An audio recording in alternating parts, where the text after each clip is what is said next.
Hubo un día en que todos ellos estaban juntos por última vez. Un día en que las cámaras se apagaron, las risas se callaron y algo que había durado más de 20 años se rompió de una manera que nunca tuvo reparación.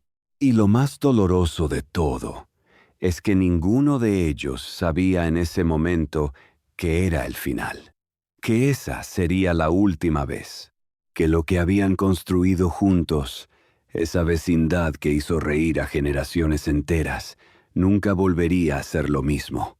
Hoy vamos a hablar de eso, del día que el elenco del Chavo del Ocho se rompió para siempre, de lo que pasó detrás de las cámaras, de las peleas que nadie transmitió, de las heridas que nunca cerraron, y de la verdad que muchos prefieren no contar porque duele más que cualquier golpe de cuchara de palo. Quédate hasta el final porque hay un detalle en esta historia que muy poca gente conoce y que cambia completamente la manera de ver todo lo que pasó. Para entender cómo se rompió algo tan grande, primero hay que entender lo grande que era. El Chavo del Ocho no era solo un programa de televisión, era una familia de verdad, con todo lo que eso implica, con amor, con lealtad, con complicidades que se construyen después de años de compartir set, camarines, viajes, grabaciones interminables, éxitos inesperados y la presión que viene con ser los personajes más queridos de toda Latinoamérica. Roberto Gómez Bolaños, Chespirito, era el centro de todo, el creador, el escritor, el director, el actor principal. Un hombre de una inteligencia creativa que pocas veces se ha visto en la televisión de habla hispana. Pero también un hombre que con el tiempo fue concentrando en sus manos cada vez más poder, cada vez más control, cada vez más decisiones, y eso, en cualquier grupo humano, genera tensiones. Genera resentimientos que se van acumulando despacio, en silencio, hasta que un día explotan de una manera que nadie puede contener. Los que estaban ahí, los que vivieron aquellos años desde adentro, cuentan que el set del Chavo era un lugar extraordinario, pero también intenso. Que había momentos de una alegría genuina, de una creatividad desbordante, de esa magia que solo ocurre cuando un grupo de personas talentosas encuentra el ritmo exacto para trabajar juntas. Pero también había tensiones, había jerarquías no escritas, había conversaciones que no se tenían porque nadie quería ser el que rompiera el equilibrio. Y entonces llegó Carlos Villagrán. O mejor dicho, llegó la salida de Carlos Villagrán. Porque ahí es donde empieza el verdadero quiebre. El primero, el que abrió una grieta que con el tiempo se convirtió en un abismo. Villagrán, el inconfundible Kiko con su gorrito y su llanto exagerado, y su mamá siempre dispuesta a defenderlo, era uno de los pilares del programa. No solo por su personaje, sino por lo que aportaba en el set. Tenía una energía, una capacidad para improvisar, una química con los demás actores que era difícil de reemplazar. Y sin embargo, en 1978 se fue. Se fue en medio de una tormenta de versiones cruzadas, declaraciones que se contradecían y un silencio oficial que decía mucho más de lo que cualquier comunicado habría podido decir. ¿Qué pasó exactamente? Esa es la pregunta que los fans se han hecho durante décadas. Y la respuesta, como casi siempre ocurre con las verdades incómodas, no es simple ni limpia ni cabe en una sola versión. Lo que se sabe con certeza es que hubo un conflicto de fondo relacionado con el reconocimiento, con los créditos, con la sensación de que algunos miembros del elenco no estaban recibiendo el lugar que merecían dentro de un proyecto que llevaba el nombre y la firma de una sola persona. Villagrán quería más. Quería que su contribución fuera reconocida de una manera más concreta. Y en algún punto de esa negociación, Algo se quebró de manera irreversible. Se fue. Y con su salida, la vecindad perdió algo que nunca recuperó del todo. Pero eso no fue el final de los quiebres. Fue el principio.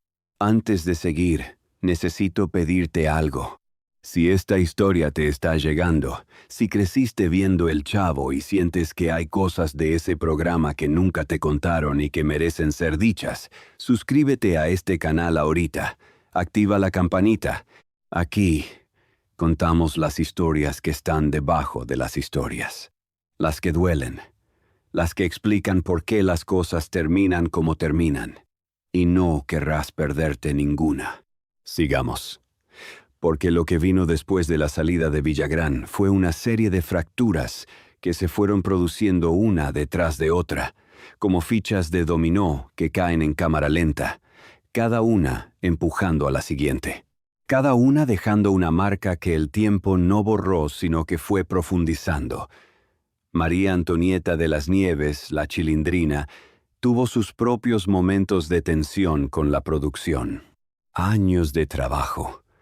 De construir uno de los personajes más queridos de la historia de la televisión latinoamericana, y sin embargo sintiéndose en determinados momentos como una pieza más de una maquinaria que giraba en torno a un solo nombre.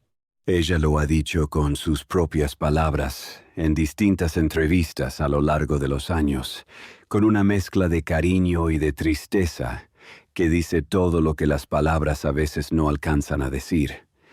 Edgar Vivar, el señor Barriga y Ñoño, también vivió sus propias tensiones. Rubén Aguirre, el profesor Girafales, que era quizás el más discreto de todos, el que menos declaraciones públicas hizo sobre los conflictos internos, también cargó sus propias versiones de esa historia que nunca contó del todo. Y en el centro de todo, siempre, estaba Chespirito, un hombre que amaba profundamente lo que había creado, pero que quizás no siempre supo o no siempre pudo ver a los demás como pares en lugar de como colaboradores de su visión. Pero el quiebre más profundo, el que partió la historia del elenco en un antes y un después, que ya no tuvo vuelta atrás, no fue ninguno de esos, fue otro. Fue el que muy poca gente se atreve a mencionar directamente, porque toca fibras que van más allá del trabajo y entran de lleno en lo personal, en lo íntimo, en lo que hace que las cosas duelan de una manera que ningún contrato ni ninguna negociación puede resolver. Florinda Mesa y Carlos Villagrán habían tenido una relación sentimental, una relación que duró tiempo, que fue real, que los dos vivieron con la intensidad que se vive todo cuando uno está en medio de algo que importa. Y cuando esa relación terminó, cuando los caminos se separaron de la manera en que se separan las cosas que alguna vez fueron importantes, el dolor no se quedó guardado en el ámbito privado, se filtró, se coló en el set, en las interacciones, en el aire de esas grabaciones que para el público eran pura comedia, pero que por dentro cargaban una tensión que los actores conocían perfectamente. Y entonces Florinda Mesa inició una relación con Roberto Gómez Bolaños, con Chespirito, con el hombre que era el jefe, el creador, el centro de todo. No es difícil imaginar lo que eso significó para la dinámica del grupo. No hace falta especular demasiado. Basta con entender que cuando las relaciones personales se mezclan con las relaciones profesionales dentro de un espacio tan cerrado y tan intenso como el de un set de televisión, las líneas se borran. Y cuando las líneas se borran, empiezan los malentendidos. Empiezan las percepciones de favoritismo.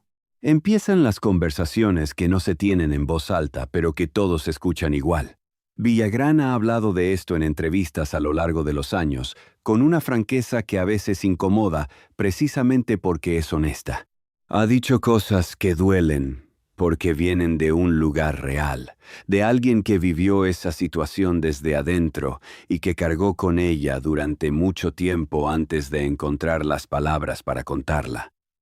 Y Chespirito, por su parte, llevó sus propias versiones hasta el final de su vida. Versiones que en algunos puntos coincidían con las de los demás y en otros las contradecían de manera directa. Porque así funciona la memoria cuando está mezclada con el orgullo y con el dolor. Cada quien recuerda la versión que puede soportar. Lo que es innegable, lo que ninguna versión puede cambiar, es el resultado final. En 1992, después de más de 20 años al aire, El Chavo del Ocho grabó su último episodio.